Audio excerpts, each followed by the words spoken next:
За баярлалаа.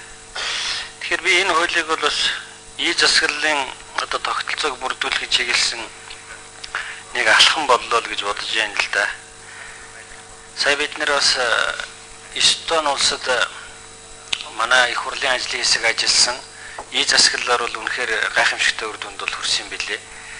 Тэгэхээр энэ чиглэлд бол ялангуяа энэ мэдээллийн ил тод байдлын тухай хууль гаргахад бол хувь хүний мэдээллийн асуудал дээр нэлээд анхаарах ёстой байдаг гэж ингэж ярьж байсан. Тийм учраас тэр хувь хүний мэдээллийн асуудал дээр нэлээд анхаарах ёстой байх гэж ингэж бодож байна. Энд бол ганцхан заалтаар ороо явуулсан юм билээ. Манай тэр өвтгөл баг хүний насыг хэлхийг их одоо уламжилт нэг хоригддог шүү дээ. Жилээ хэлдэг гэдэг шиг. Тийм учраас энэ хувь хүний мэдээллийн асуудал дээр зүгээр тэр албан тушаал зүгээр тодорхой нэр овог нь байхаас бусад мэдээллийг нь бол оруулахгүй байх тал дээр нь анхаарах ёстой юм болов уу гэж. Тэгээ энэ ямар байгууллагуудад хамаарах вэ гэдэг дээр би нэг зүйлийг л тодруулъя гэж бодож ил дээ. Бусад заалтуудын хувьд бол би бас харьцангуй болсон байна гэж бодож байгаа. Төрийн өмчт хамтарсан хуулийн этгээдүүдийг одоо энд оруулна гэсэн байна. Төрийн өмчийн оролцоотой бол. Тэгэхээр энд Эрдэнэт орж байна уу? Оюут толгой мөн 34%-аар орж байна уу гэдэг асуудал. Яагаад вэ тэгж асууж байна гэвэл өнөөдөр Эрдэнэт оюут толгойн хувьд бол мэдээлэл авахд маш хүндрэлтэй байгаа иргэдэд бол. Оюут толгойгоос бол улсын хурлын байнгын хороо шийдвэрээ гаргаад ажлын хэсэг томлоод мэдээлэл авч чадахгүй байгаа шүү дээ. Өнөөдөр үндсэндээ бид нэр оюут толгойд ажиллаж байгаа ажлагчдын одоо харьцаа нөгөө 90-10 дээр байна уугүй юу гэдэг мэдээллийг авч чадахгүй байна. Зүгээр одоо албан бус мэдээлэлээр бол 50-50% байна гэж ингэж ярьж байгаа шүү дээ. Тэгэхээр энэ төрийн өмчийн оролцоотой болоод ирэхээр энэ оюут толгой энэ төр бол ингэж Монгол төрөөс давсан ааш аваар гаргахаа бол одоо болох уу гэдгийг би нэгдүгээрт асууя гэж бодож байна. Хоёрт бас бид нар ил тод байдлын тухай ярьж байгаа мөртлөө нөгөө гараараа бас ил тод байдлыг хүмээд ах шиг байна. Одоо энэ парламентын үйл ажиллагаа телевизээр явдаг байсан юм байна. За энэ байхгүй боллоо гэдэг асуудлыг бол одоо хөдөө сонгогчтой уулзж байхад бол иргэд их ярьж байна. Бид бас харьцангуй одоо энэ их хурлын үйл ажиллагааны мэдээллийг авдаг болсон. Одоо сүүлийн үед байхгүй боллоо. Их хурлын даргад одоо бүр хилж өгөөч гэж. Тэгэхээр их хурлын дарга маань энэ ил тод байдал дээр бас жоох анхаарахгүй бол би бол яг нөгөө ирэмэрэнд гардаг гэдгээр тэгж хааж хорсон байх гэж бодож байна. Гэхдээ иргэд энийг их буруугаар ойлгож байна шүү. Ерөөсөө одоо энэ их хурл үйл ажиллагаагаа хаалттай болгож байна гэсэн юм зүйл ярьж байна. Хоёрт засгийн газрын байгууллагын зүгээс энэ мэдээлэл харилцаа холбооны зохицуулах газраас нэг журам гаргаад одоо энэ телевиз ялангуяа телевизүүдэд бол их тийм дарамт үзүүлдэг болсон юм байна л да. Ил тод байдлыг бид нар ярьж байгаа бол ил тод байдал дээр нэг сэтгэлээр хандах ёстой. А тэрнээс биш одоо ингээд мэдээллийг хумих нөгөө гараар өөр юм хийгээд байвал хуулиас тавсан журам гаргаад байвал энэ одоо байж болохгүй зүйл. Яг ийм журам гарсан байна уу? Энэ талаар одоо бас тодруулж өгөөч. Хэрвээ бид хууль гаргадаг хуулиасаа давсан журмаар зохицуулаад явбал энэ бас буруу зүйл л дээ. Тэгэхээр ийм журам байгаа юу? Байгаа бол энэ журмаа одоо хизээ цуцал зохицуулах бай. Тэгэхгүй бол бид нар чи ерөөсөө нэг хэсэг явж байгаа үйл ажиллагаагаа бол одоо аль болох хаах гэдэг шүү дээ. Энэ он гараад бидэнд юу ажиглагдсан гэвэл ерөөсөө л энэ төр засгийн үйл ажиллагааны ил тод байдлыг хаах гэсэн нэг ийм л орлогод яваад шүү дээ. Байнгын хорон дээр юу болж бодож бүдэрлээ. Дараа нь дахиад ингэ журам гаргалаа. Тэгэхээр бид нар энэ хууль гарчаад өнгөн тодлоо тэгээ шоу хэлбэрээр ингэж байгаад ах юм бол бодит байдал дээр бол ажил хэрэг болж чадахгүй л дээ. За. Зааруу легорлотор сад. За. Хувь хүнтэй холбоотой хувь хүний нууцыг хамгаалах тухай асуудал бол 19-р зүйлээр зохицуулагдсан. Хуульд өөрөөр заагаагүй бол хувь хүн бичгээр зөвшөөрснөөс бусад тохиолдолд түүний овог нэр, нас, хүйс, мэргэжил, боловсрол, албан тушаал, ажлын газрын хаяг, ажлын утаснаас бусад мэдээллийг бусдад задруулахыг хориглоно гэж зааж өгсөн. За хилцүүлгийн явцад энэтэй холбоотой одоо өөрчлөгдөд явах хүний нууцыг хадгалах чиглэлээр ороо явахд бол ороо явах боломжтой гэж үзэж байгаа.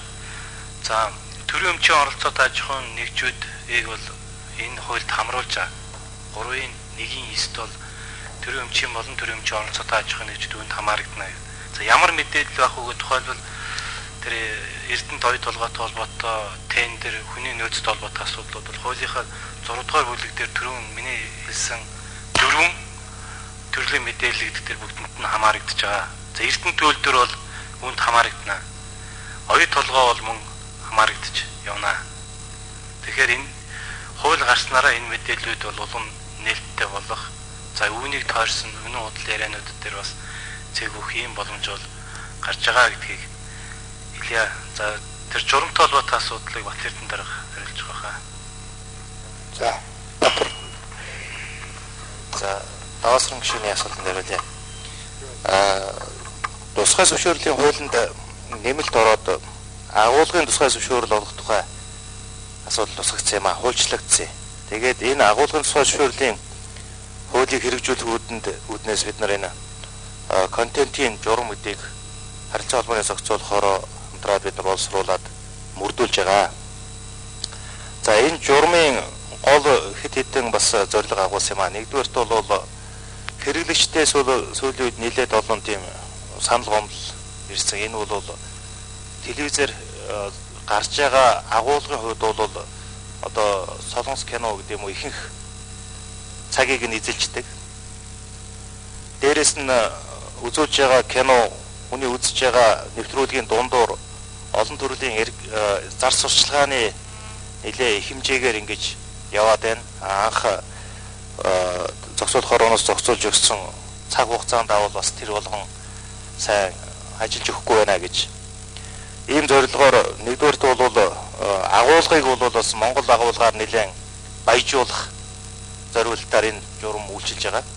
Хоёрдугаарт бол энэ зар сурчлагын зүйлүүдийг нэлээд зохицуулж өгсөн ийм журам байгаа. Одоо мөрдөгдөд явж байгаа.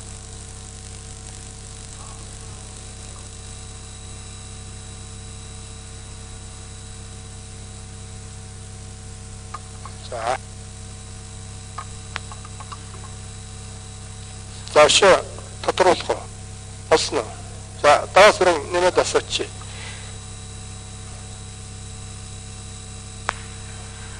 Тэгэхээр агуулгад нь ингээл цензур тавиад эхлэнэ гэдэг чинь л өөрөө ил тод байдал байгаа л хутгалдаж байгаа л хэрэг шүү дээ.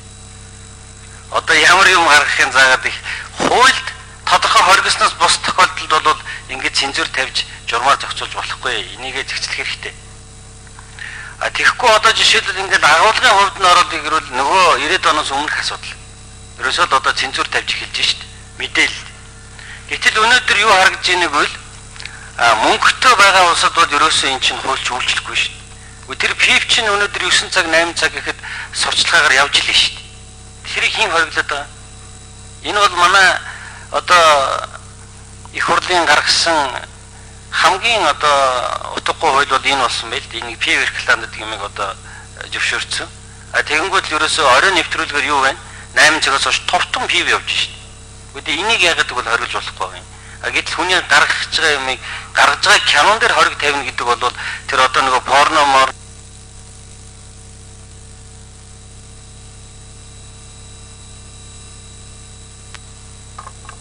За.